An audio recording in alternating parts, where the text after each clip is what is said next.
ఆహా, ఇప్పుడు వీర మహిళ గారు ఉన్నారండి, తూర్పుగోదావరి జిల్లా వైస్ ప్రెసిడెంట్. ఆవిడకి ఇస్తున్నాం ఒకసారి మాట. నమస్తే అండి. నమస్తే అండి. చెప్పండి, గెలుపులో మీరందరూ కూడా కృషి చేశారు. మొత్తానికైతే పవన్ కళ్యాణ్ గారికి అత్యధిక మెజార్టీతో గెలుపు అయితే ఇచ్చారు. సో ఎలా ఉంది, ఫ్యూచర్ ఎలా ఉండబోతోంది? నమస్తే మ్యామ్, నా పేరు శంకరకృష్ణవేణి, జనసేన పార్టీ ఉమ్మడి తూర్పుగోదావరి జిల్లా వైస్ ప్రెసిడెంట్ ని.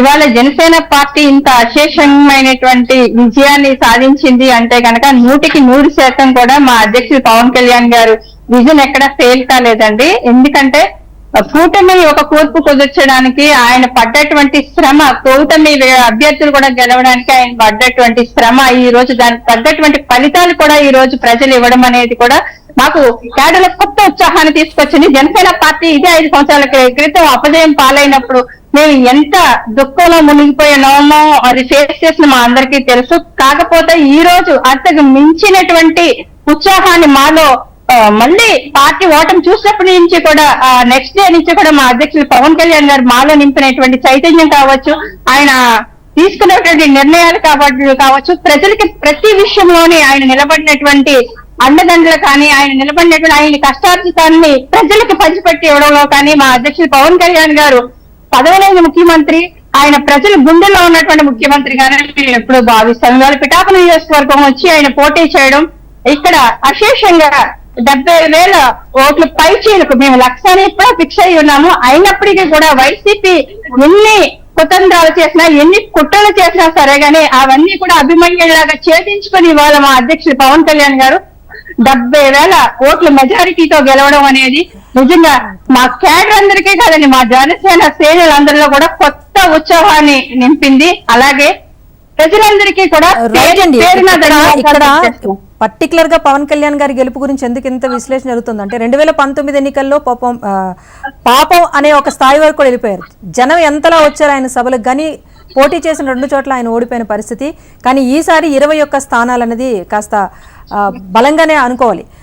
చెప్పండి, అంటే ఫ్యామిలీ అంతా కూడా జనంలోకి వెళ్ళారు, క్యాంపెయినింగ్ లో పార్టిసిపేట్ చేశారు, పిఠాపురంలో మీ అందరూ కృషి చేశారు. అటు రాష్ట్ర వ్యాప్తంగా కూడా పవన్ కళ్యాణ్ అనేక ర్యాలీలు, సభలు, వారాహి యాత్ర కూడా చేపట్టి జనాన్ని ఆకర్షించే ప్రయత్నం కూడా చేశారు.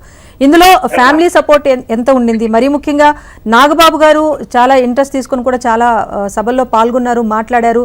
చాలా మంది కార్యకర్తలకు కూడా ఆయన సలహాలు, సూచనలు కూడా అందించారు. సో ప్రెసెంట్ అక్కడ ఉన్నారా, ఏమైనా మాట్లాడతారా?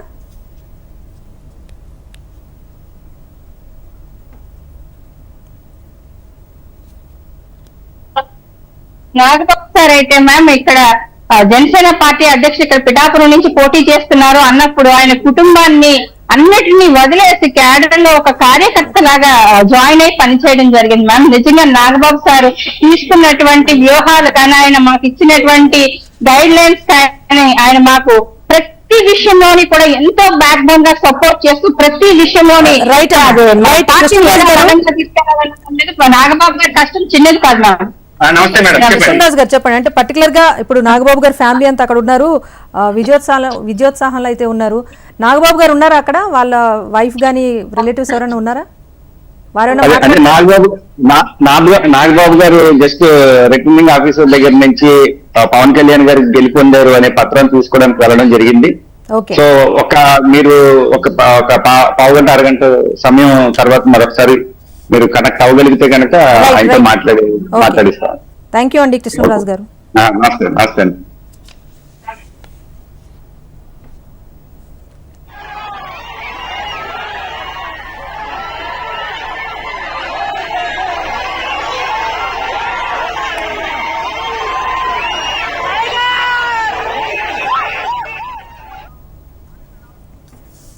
రైట్, మొత్తానికి ఇంకా కౌంటింగ్ ప్రక్రియ అయితే కొనసాగుతుంది, అప్డేట్ కూడా కొనసాగుతూ ఉంటుంది. Keep watching HM TV.